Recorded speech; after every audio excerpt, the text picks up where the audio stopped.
जोहार दोस्तों, good morning Ranchi news के फेसबुक लाइव से आप सभी जुड़ चुके हैं और आपको हमारे बैकग्राउंड में तालाब दिख रहा होगा। तालाब को तो आप पहचान ही चुके होंगे, बड़ा तालाब है राजधानी रांची का। और राजधानी रांची का बड़ा तालाब इधर कुछ दिनों से लगातार अपनी गंदगी की वजह से और इससे जो बास आ रही है, जो बू आती है, उसके वजह से यह लगातार सुर्खियों में बनी रही है। लगातार इसकी साफ सफाई होती रहती है निगम के द्वारा, लेकिन कोई फायदा नहीं हो पाता। फिर से कुछ ही दिनों में यह तालाब जो है वह गंदा हो जाता है। अभी हाल ही में जो गर्मी का जो मौसम आया था, उस गर्मी के मौसम में यहाँ के पानी के सड़ने की भी बात कही जा रही थी। जो अंदर में जो जलकुंभी वगैरह है वो सड़ जाते हैं, जिसकी वजह से बास आती है। लेकिन निगम ने भी यह ठान लिया है और झारखंड सरकार ने भी यह ठान लिया है कि इस तालाब को साफ करके ही दम लेंगे। और इसके लिए एक बड़ा ही यूनिक आइडिया लगाया गया है। हमारे साथ में जो आपको शख्स दिख रहा है, ये कोई मामूली शख्स नहीं है, ये साइंटिस्ट है और अंबिकापुर से आए हुए हैं। और इन्होंने ही जुगाड़ लगाया है कि इस बड़ा तालाब को कैसे साफ करना है। और यह जुगाड़ पहले अंबिकापुर में, छत्तीसगढ़ में भी लगाया जा चुका है और वह कामयाब भी हो चुका है। तो चलिए अब आपको इनके जरिए ही बताएंगे कि यह जुगाड़ प्रणाली क्या है या फिर कैसे इसे ठीक करेंगे। सर, सबसे पहले आपका शुभ नाम। मैं जोहार रांची गुड मॉर्निंग न्यूज़ से बात करने के लिए पहले तो मैं धन्यवाद देता हूं। मैं डॉक्टर प्रशांत हूं और वैज्ञानिक बायोटेक्नोलॉजी हूं। विगत कुछ दिनों पहले नगर निगम प्रशासन रांची के माध्यम से उन्होंने हमसे संपर्क किया और ये बड़ा तालाब जो विवेकानंद सरोवर के नाम से यहाँ रांची में काफी प्रतिष्ठित जाना जाता है में इसकी पानी की गुणवत्ता सुधारने के लिए हमसे संपर्क किया गया था। तो यहाँ पर नगर निगम प्रशासन से बातचीत के दौरान हम लोगों ने यहाँ को ई बॉल के माध्यम से, ई बॉल मतलब इकोलॉजिकल एक बॉल है जो बैक्टीरिया और फंगस का कंसोर्टिया से 13 साल के मेहनत के बाद तैयार हुआ है। ये एक इंटरनेशनल पेटेंट मिला हुआ है इस ई बॉल को और अभी तक देश के लगभग कई राज्यों के, झारखंड के अलावा मध्य प्रदेश, छत्तीसगढ़, उड़ीसा, आंध्र प्रदेश, तमिलनाडु, तेलंगाना, दिल्ली, उत्तर प्रदेश, ऐसे लगभग 14 राज्यों में हम लोगों ने लगभग 400 से अधिक तालाबों पर इस पे काम किया है। जो ई बॉल है इसमें 14 प्रकार के बैक्टीरिया और फंगस का मिश्रण है जो प्राकृतिक रूप से जमीन से ही आइसोलेट किया गया है और इसको एक कैल्शियम कार्बोनेट के गोले के रूप में 12 से 15 ग्राम का एक बॉल तैयार किया गया है। जो एक 12 से 15 ग्राम का ई बॉल है उसमें लगभग 6 करोड़ बैक्टीरिया का समूह है। जो ई बॉल जब हम पानी में डालते हैं तो वो लगभग 4 से 6 घंटे में पानी में डिजोल्व होता है और डिजोल्व होने के बाद ये पानी में जो अशुद्धि है, जिसको वैज्ञानिक रूप से हम कार्बन और नाइट्रोजन सोर्स के रूप में जानते हैं, इसको ये भोजन के रूप में खाना चालू करता है और पानी की अशुद्धि को धीरे धीरे साफ करता है।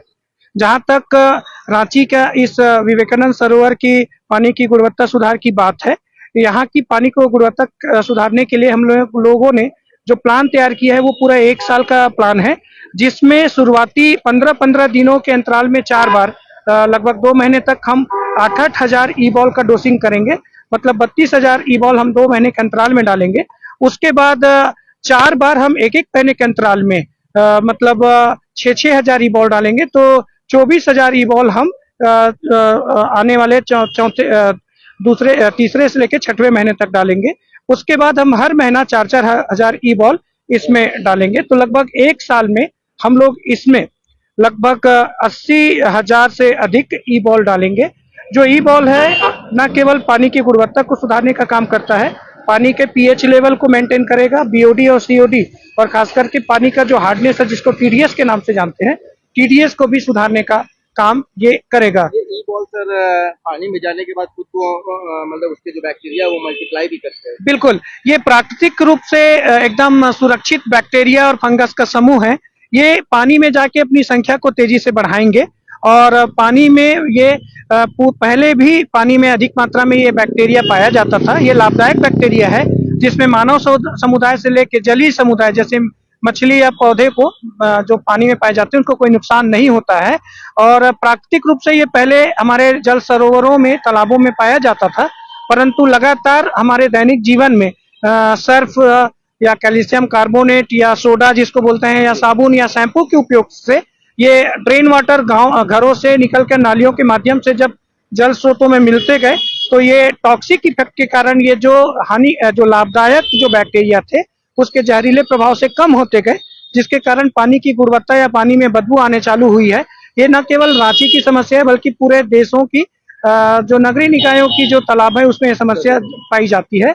तो ये बैक्टीरिया लाभदायक है और ये पानी में जाकर के अपनी संख्या बढ़ाएगा और स्थायी रूप से यहाँ पर वो वास करके वो अशुद्धियों को हमेशा कम करने का काम करेगा। को शुद्ध करेंगे तो फिर आने वाले दिनों में जैसा कि आप बता रहे हैं कि 1 साल के में क्या ये पानी फिर किस लेवल तक साफ हो पाएगा, फिर इसे किस तरीके से प्रयोग किया जा सकता है? जहाँ तक ई बॉल का सवाल है, इसमें जो बैक्टीरिया है लगभग 4 महीने के डोसिंग के बाद अपनी संख्या इतनी इसमें बढ़ा लेगा कि लगातार संख्या बढ़ते रहने से वो अशुद्धियां लगभग हमको कम दिखने लगेगी। हम लोग नगर निगम प्रशासन से अनुरोध किया है कि बड़ा तालाब में जो किसी भी प्रकार का अगर ड्रेन वाटर आके शहरी क्षेत्रों से जो आके मिलता है उसको पूरी तरह से उसको बंद करें।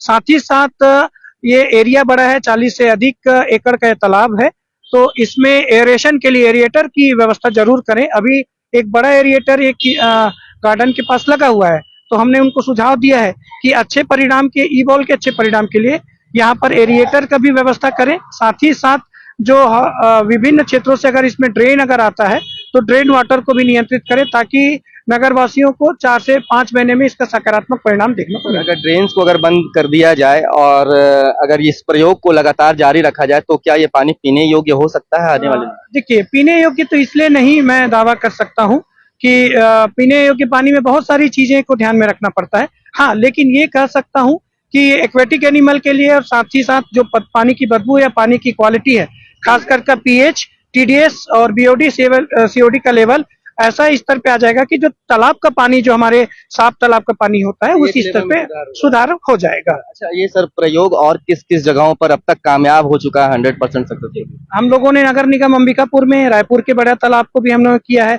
खास करके अभी देशों में जो छठ का जो पर्व होता है वहाँ कई छठ घाटों में हम लोगों ने इसको ये किया है। तो लगभग हरियाणा में, दिल्ली में, राजस्थान में, मध्य प्रदेश में, छत्तीसगढ़, उड़ीसा, झारखंड, तेलंगाना, मैसूर में भी काफी अच्छा हम लोगों ने इसमें काम किया है। तो लगभग 14 से 16 राज्यों में हम लोग इसमें काम कर रहे हैं। पीने योग्य नहीं सर, लेकिन घरेलू उपयोग के लिए क्या इस्तेमाल कर पाएंगे फिर आगे? घरेलू उपयोग के लिए या जानवर भी जो पानी जो क्वालिटी होना चाहिए वो उस स्तर पे पानी को हम लाने का प्रयास ई बॉल प्लांट से कर रहे हैं। जी, पूरी जानकारी के लिए प्रशांत जी को धन्यवाद। काफी अच्छा प्रयोग जो है वह किया जा रहा है। गुड मॉर्निंग रांची न्यूज के माध्यम से प्रशांत जी ने आपको सारी जानकारियां दी है कि आने वाले 1 साल के अंदर में इस ई बॉल के प्रयोग से बड़ा तालाब की साफ सफाई संभव हो पाएगी, पीएच लेवल में सुधार हो पाएगा। पीने योग्य तो नहीं, लेकिन कम से कम यहाँ से आपको बदबू नहीं मिलेगी, इस तालाब में गंदगी नहीं मिलेगी और घरेलू कामकाज में भी इस पानी को आप इस्तेमाल कर पाएंगे। गुड मॉर्निंग रांची न्यूज का अगर यह प्रयास आपको अच्छा लगा हो, शहर की और भी जानकारी अगर आपको चाहिए होगी, खबरें अगर आपको चाहिए होगी, तो आप हमें फॉलो जरूर कर लीजिएगा और अपने दोस्तों तक इस वीडियो को जरूर से जरूर पहुंचाइएगा। धन्यवाद।